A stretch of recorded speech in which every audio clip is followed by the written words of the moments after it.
Welcome to the Effortless Swimming Podcast, the show that helps swimmers and triathletes love the water, become a better swimmer, and live a better life. Here's your host, Brenton Ford. Welcome to the Effortless Swimming Podcast. My name is Brenton Ford. This is a short episode where I want to do two things. Number one, just let you know that Hell Week will be opening for bookings on the 14th of December, which is this Thursday, if you listen to the podcast. Bookings open at 9 o'clock Melbourne time, which is Australian Eastern Standard Time. The reason I want to let you know is because it will likely book up very quickly. There's only 21 spots available. And with the amount of interest I've had from people wanting to return and people wanting to join us for next year's Hell Week camp, I'd recommend booking as soon as possible because I think it will book up very quickly.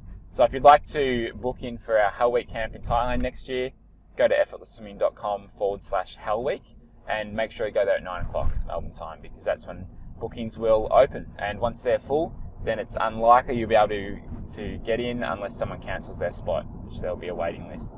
So that's the first thing. Second thing is I want to talk about taking one step backwards to take two steps forwards. One thing that I've come to learn a lot in the last couple of years is whenever it comes to particularly changing a stroke, I mean, one of the main things that we do as a swimming coaching company is help people improve their technique to help them swim faster.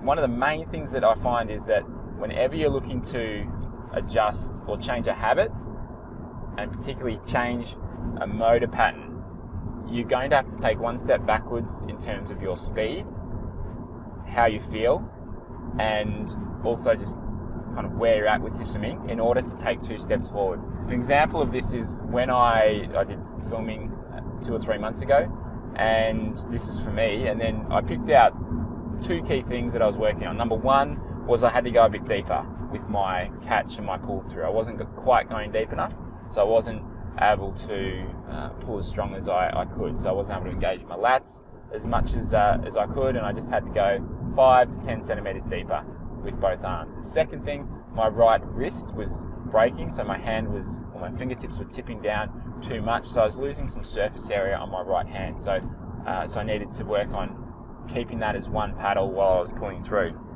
And for the first time that I tried it, I went 4 to 5 seconds slower for a timed 100 than I would normally be.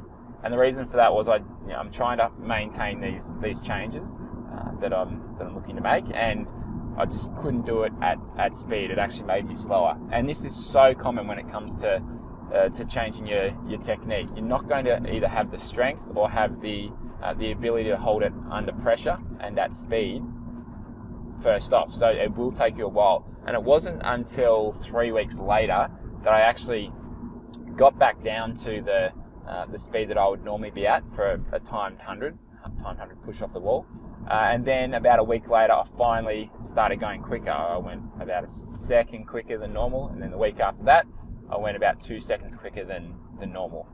So really it was about 5 weeks for me 4 or 5 weeks to actually start going faster than where I was at originally. So if you come to a clinic, if you go to a camp, or if you're looking to make changes to your own stroke, don't be afraid to go that little bit slower and to not be as fast in the beginning, because it does take time to adapt to it. And one of the main things that you need to adapt to, or that you kind of need to get used to, is finding the rhythm and the fluency in your stroke with the changes in your technique. Because like Gary Haring talks about, it's the pit of discomfort. It's the awkwardness, the uncomfortableness that you're going to have to go through whenever you're doing something new. It's like if a dancer or a ballet dancer, if they're learning a new routine or a new dance, they're not going to be very fluent. They're not going to be able to put all the different moves together in the first week. It's going to take them a long time to be able to do it and have it flawless and have themselves feel comfortable and to have that fluency to their movements. So it's exactly the same. It's going to take you some time. So that's one thing you've got to accept. You've got to have that long-term view, and that's why with our membership where I coach people online, that's why it's the minimum term is 12 months. So if I'm going to work with someone, I could maybe help them in a week and they can improve. But if I really want to help them get faster, it's got to be over the long term, because when if you're looking to just do something for a week and then go and just try it, well, you've really got to try for a longer period of time. And one of our most recent podcasts, I think it was episode 92, was called 66 Days and 18 Months. And there we talked about how it takes around 66 days to actually replace a habit.